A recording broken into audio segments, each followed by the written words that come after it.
Walk out before I embarrass you, old man. The words land in the center of the gym like a dropped plate. They're loud, casual, meant to be sharp. Everyone hears them. They trail off the trainer's grin and into the mirrored wall, where my reflection looks back at me. Boots, gray hair at the temple, hands folded on my lap as if I'm waiting for a briefing. The room smells of rubber and sweat and a cleaner someone has been spraying for appearances. Phones are up. People lean forward. He wants an audience. That's the first thing I notice. The audience. He's not trying to prove something to me. He's trying to perform in front of other bodies, members, followers, whoever he thinks will amplify his moment. He wants those phones pointed at him and the old man he's dared. He wants a clip, a laugh, a like. I don't move. I don't rise. I am patient. I know what patience buys you. People call me a lot of things over the years. Retired, veteran, ex-special forces. Sometimes they say tough, like it's a compliment and a warning. But one thing the training taught me that sticks harder than any callous is that patience is not passivity. It's a tool. It's the ability to sit through the provocation and let the other person peel themselves away from dignity without my help. It's the choice to watch arrogance drive the narrative where you want it to go. The trainer, Jake Rodriguez, keeps talking. His voice slides easily into that gym bro cadence. Loud on the outside, insecure on the inside. He flexes for the crowd.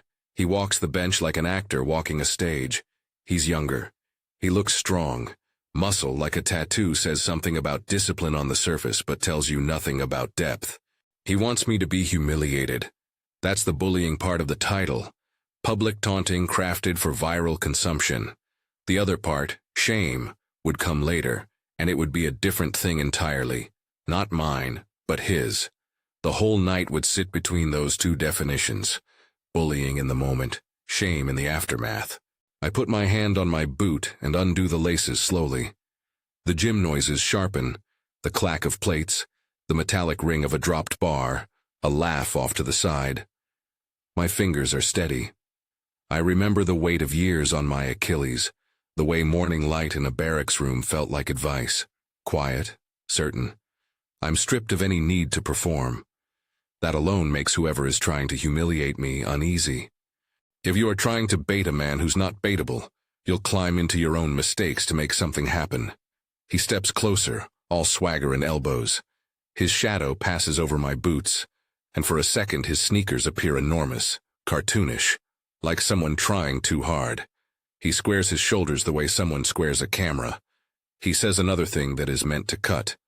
The room quietly waits to see if I'll take the bait. I say nothing. If you want a picture of how the rest of that night unfolds, imagine a film cut between flashbacks and present tense. The gym is one frame. The house, the car, the small, ordinary betrayals that stacked up like damp firewood are another. The narrative threads pull tight, and by the time Jake tries to make someone else's life a public joke, all the tinder is ready. We met Diana in a different life, before long hours at the gym were a problem, before words like trainer carried the possibility of a second meaning. We met because we wanted the same thing then, someone to come home to, someone to walk through quiet rooms with. We married, we built. Nothing cinematic about it. Bills, a small mortgage, dinners reheated, my stubborn coffee ritual, her laugh over something she watched that morning. Her mother, Ella Lahner, was a stabilizing presence when life pressed from the sides. She'd remind us what mattered: clarity, common sense, loyalty. Those were the things that mattered to me. So when the things that didn't fit began showing up, when she started coming home with perfume on the collar instead of the tang of post-workout sweat, when her gym times shifted and then expanded, when a coffee date that should have been 40 minutes turned into an evening, I felt the old chest clench, the one you get when something has slipped between your fingers and you don't yet know if you dropped it or someone stole it. I did what I had learned to do when stakes were real, and patience mattered. I watched, not because I was cruel, because I needed facts, because I'd learned that the difference between being right and being ready is often a matter of evidence. I did not invent anything. I did not stalk. I watched patterns. I took notes in my head like a man cataloging enemy movement. A car not in the driveway. A text received in the bathroom. A laugh that came when no joke had been told. A message on a screen that blinked and vanished too quickly for a casual glance. None of these things would qualify as proof for a court. They would, however, make a man sharpen his attention. I hired a private investigator. I told a lawyer. I arranged practical things that felt like closing doors even while I was still hoping they didn't have to close. Joint accounts were tightened. Cards moved. I did not tell those friends who would crown me king for action because I knew this was not a theater for gossip. It was a fragile machine of truth that had to be operated carefully. Why the lawyer? Because in my experience, truth without structure is hard to hold. A lawyer is not about vengeance. They are about boundaries. A private investigator is not a villain in this story. They are a witness gatherer, a method of making small things into documented facts. I was not seeking drama. I was seeking clarity. If you hear bitterness in this, know it is tempered. There is a quiet, clinical logic to this kind of response. It is not the scene you see in a movie where someone bursts in and overturns furniture. It's the kind of thing where months of attention line up into a single, incontrovertible moment. Back in the gym, the taunting escalates. He jabs at me with words like some men jibe with elbows. Ready for a physical reaction, sure that what he lacks in nuance he makes up for in volume. He wants me to explode. He wants a clip of me yelling or lashing out. He wants to be seen as the one who won the night by making me small. Somewhere in the ceiling lights, a camera phone catches him grinning. Another phone pans to me. The manager, power flexes, face is visible near the front desk. He watches like any manager does, calculating the liability and the spectacle. People are on their feet. This is showtime for someone who thrives on instant attention. Jake dangles the taunt again. He misreads something and his posture shifts into exposable territory. For a man like me, those shifts matter. In the special forces we used to call it giving you space to fall into your own trap. Here, the trap is arrogance, when someone lets their ego guide their hands instead of their head. He takes a swing at the performance. He reaches to show his dominance and misjudges his balance. A dumbbell clatters against the rack. The sound is a punctuation mark. Someone gasps.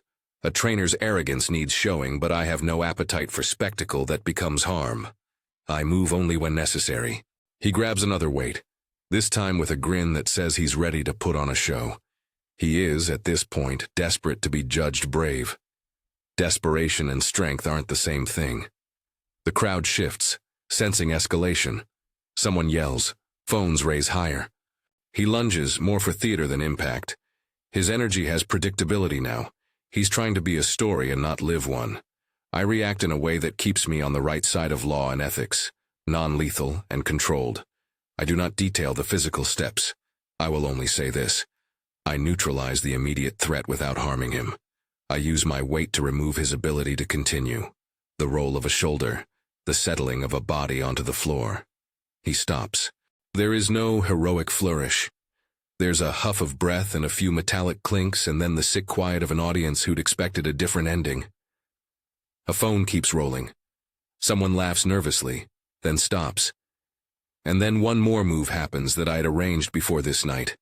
An arrangement that, people tell me later, changed the room more than any hold ever could. I pick up the phone that was in my pocket the whole time and I put it on speaker. I dial Diana. You should understand that this was not done to shame her in front of people like a judge issuing sentence. It was done to bring truth into a room where it had been politely and skillfully avoided. By then I had the messages, the meeting times, the photos with timestamps, evidence that builds like a mosaic. I had explained my reasons to a lawyer. I had explained to a private investigator what I wanted to know. I did not bring my private pain into a public square for sport. I had brought it there because the one man mocking me had made the square part of the story. The speakerphone clicks into life and Diana's voice fills the gym. She is audible, close, muffled as if someone had stepped out of the house with the phone to talk on a quick errand.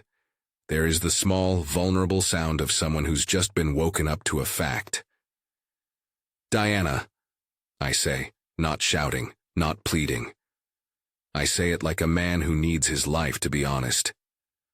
Where are you? I let the phone sit in the room for a beat. Jake is quiet. People are listening.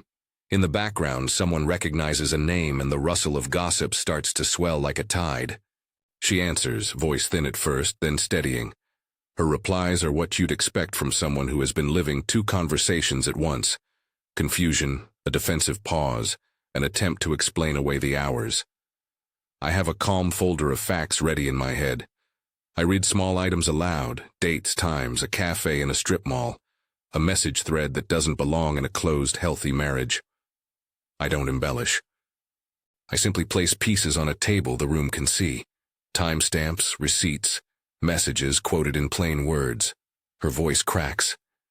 I hear the sudden intake of breath that some people mistake for guilt, but is not always that. Sometimes it's the sound of being trapped in an invention of your own making. I let her speak. I let her stumble through a sentence. The audience hears more than words. They hear the collapse of a private life that had been taught to perform normalcy.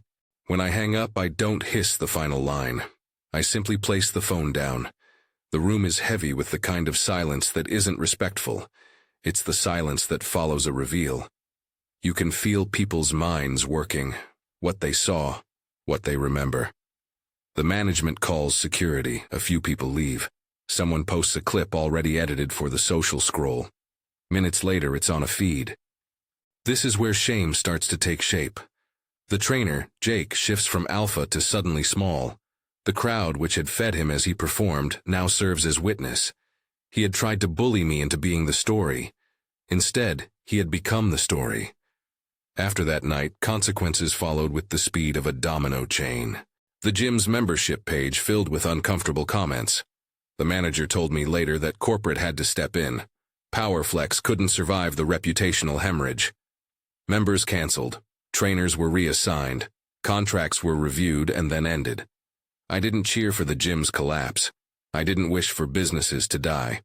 But institutions are reflection pools. They show the faces of those who build them. When the reflection cracks, the building shakes. Jake's online presence imploded. Clips of his taunt were reshared with a different caption. The image of him leaning over my boots was the meme that moved. People saw a man who had tried to make someone else small. They judged him on that. The virtual judgment bled into the tangible. He lost clients, then his job. That's how public shaming in the digital age works. Audiences are fast and consequences leak into reality. Diana moved out. She took what she needed for the next chapter. There was no melodramatic eviction, no shouting in the street. There were arrangements, legal papers negotiated with the lawyer I'd brought in earlier. Evidence, documented messages and the work of a private investigator, meant the borders of our marriage were drawn quickly and without ambiguity. Joint accounts were closed. I handled the house in the way a man under fire handles his perimeter. Practical, decisive. The lawyer filed the papers.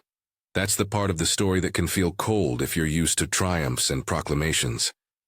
But it was, in my mind, simply the maintenance of order. Cleaving is not the same as celebration. When people ask if I regret the exposure, my answer is layered. There is sorrow. There is a specific grief for the future we had imagined. There is also relief, an elemental, honest relief that comes from bringing a hidden thing under light. If you'd asked me in the middle of the fight whether I felt righteous, I probably would have just told you I felt obliged to keep my dignity intact. The point was never to publicly punish her. The point was to make truthful boundaries where false ones had been erected. There is another strand to this story I want to pull forward, the difference between looking strong and being strong. Jake could curl heavy weights and pose in mirror light. He could make a room cheer with bravado. But strength is not a single set of muscles. Strength is a composition of patience, resilience, ethical clarity, and an ability to hold a line without measuring your worth by applause. For my part, my restoration came not in his fall, but in the small, private rituals of getting up again. I put my running shoes by the door. I started running at dawn. The air was thin in the mountains where I trained. The light was honest. I moved my body the way a man rearranges a room after a storm, methodically, slowly, with the intention of making the next morning livable. I also had to reckon with the aftermath that was less visible but just as real. The conversations with friends, The pause of community members who'd previously known me as a friend and a husband. The awkwardness at family events where you could feel someone recalculating how they knew me. Eleanor called once, her voice rough with a sympathetic anger that was not directed at me. She had been the one who suggested I should watch, not act rashly. She had been the voice that reminded me to keep evidence, to keep facts. It is humbling when your mother-in-law becomes a pragmatic advisor in the end game of a marriage. One of the more surreal outcomes was the public conversation about masculinity that the video sparked. Comments online that either applauded my restraint or mocked my age. People assumed I wanted to fight to prove something. I didn't. The gesture I used was to show that discipline outlasts flash. Discipline is when you choose a measured path not because you fear the other man, but because you fear losing yourself. At heart, there is a moral lesson I don't mind articulating. There is a line between consequence and revenge. I wanted consequence. I did not want revenge. Consequence is about restoring balance. Revenge is about feeding the hunger in your own head. I am not a man who denies emotion. I am a man who submits emotion to procedure. That allows me to live past my anger without being defined by it. Did the exposure scar us both? Yes. Did the trainer deserve to lose clients and a job because he used his platform to humiliate and then became part of the story of betrayal? Perhaps the law and the world will argue about proportionality. I know only this. He brought an audience to a private crossroads, and when you make other people vessels for your ego, sometimes your falling has public consequences. People often ask if I would do anything differently. That's a question I chew on during long runs when the light hits the trees at a certain angle and the world feels kinder. Would I have avoided walking into that gym? Would I have confronted her privately first? Avoided spectacle? In some futures, yes. But the reality is the road was already paved with small omissions and a growing pattern that demanded documentation. When you invest months and then get one moment to place truth into a room, your options narrow, and you act on what's left. The aftermath of all this was not fireworks. It was paperwork and calls and the slow, dull ache that follows a wound. It was learning to sleep again without replaying every slight and every suspicious text. It was going to the lawyer and signing forms and telling the private investigator he had done his job. It was the manager of the gym calling to say the company had decided to close that location. It was watching the clip reach thousands and wondering at the weird democracy of shame and accountability that digital platforms deliver. One of the clearer outcomes was that the trainer, Jake, realized in the weeks after the video that being loud online doesn't always translate to stability offline. Clients stopped booking. Friends distanced themselves. He made attempts to explain, to apologize, to claim he'd been misunderstood. Social media doesn't always let you retire quietly. It keeps receipts. For my part, I reclaimed small pieces of life. I relearned how to cook a meal without someone else's expectation behind it. I arranged my mornings with silent, stubborn habits that belonged only to me. Running became more than exercise. It became a therapist. The mountains didn't care about the scandal. They offered stealth and perspective. The sky keeps its schedule. Birds do not care who's been shamed. And there is a modest triumph to note. I found peace. Not the obnoxious Instagram-filtered peace where you wear a smile for a picture.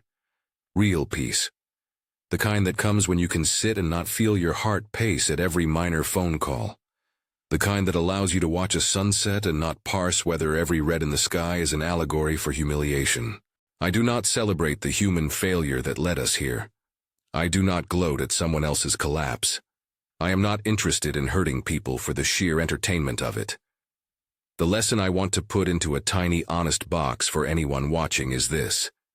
Dignity and patience can produce consequences without cheap vengeance. There is power in evidence. There is power in procedure. There is also a particular kind of victory in staying whole. If you think the real fight that night was between two men on a gym floor, think again. The real fight was between two narratives. One that wanted spectacle and one that wanted truth. The spectacle wanted a quick theatrical victory. The truth needed patience and documentation. One thrived in the moment, the other outlived the moment. The latter is what I chose. I told you there would be consequences. I told you they would be social, legal, financial. They were. Gina, the manager at PowerFlex, told me she would testify if needed. The private investigator's photos were dated. The lawyer filed the papers.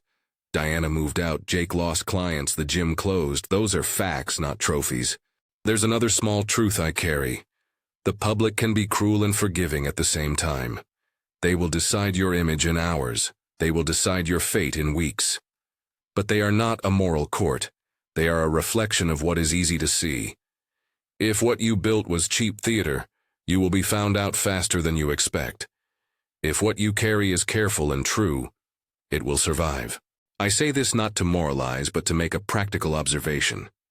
If you live a life that values surface over substance, the surface will crack eventually. If you place virtue in performance, performance will be your undoing. The inverse is true too. If you have substance and do not need applause, you will weather storms with less damage. There are moments I replay in my head and do not find perfect answers to. I thought about handling it privately twice in the weeks before. I weighed the dignity of a face-to-face against the evidence I had compiled.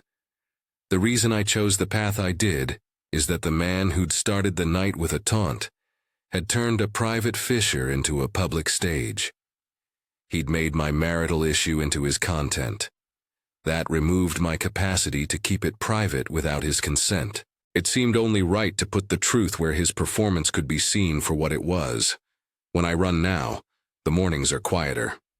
The phones are not buzzing with the same intensity. The feeds scroll past me like distant weather. I have fewer friends who are interested in the spectacle, and more who are committed to conversation. Eleanor and I can talk about the old days without the undercurrent of an unresolved thing between us. She jokes now, in that way mothers do, that I could have retired to gardening like a normal man. I smile and tell her I hate tomatoes. I keep my boots by the door, but they're cleaner now. I use them as a talisman of sorts. Not of victory over a man who tried to humiliate me, but of a life lived with purpose and restraint. I do not want applause. I want quiet mornings and the ability to sleep. I want the kind of strength that bears responsibility rather than respect. If there is one thing I would want you to take from this story, it's this. When you are caught between bullying and shame, ask yourself which is the active force and which is the consequence. Bullying aims to make you smaller in public. Shame, when rightly applied, is the corrective that follows an action, a social and legal response to behavior that harms others. Where you stand between those two determines the rest of your life. Stand with patience. Gather facts. Choose consequence over revenge. Dignity is worth more than a moment's applause. If this story resonates, if you find yourself drawn to other accounts where discipline meets justice, stay with me. There are more truths to unpack about masculinity, about how social platforms amplify small cruelties, and about how a measured response often changes the narrative more effectively than a scream. Thank you for listening. If you found something in this that mattered, whether it's the quietness of truth or the danger of performance, consider sharing this story with someone who needs the reminder that strength is quieter than showmanship. If you want to hear more true accounts like this, subscribe and be part of a conversation that chooses nuance over noise. I'm not here to tell you I want to fight. I'm here to tell you I chose a path that let the truth stand in a room full of witnesses. That was enough to change lives. That was enough to give me back my mornings.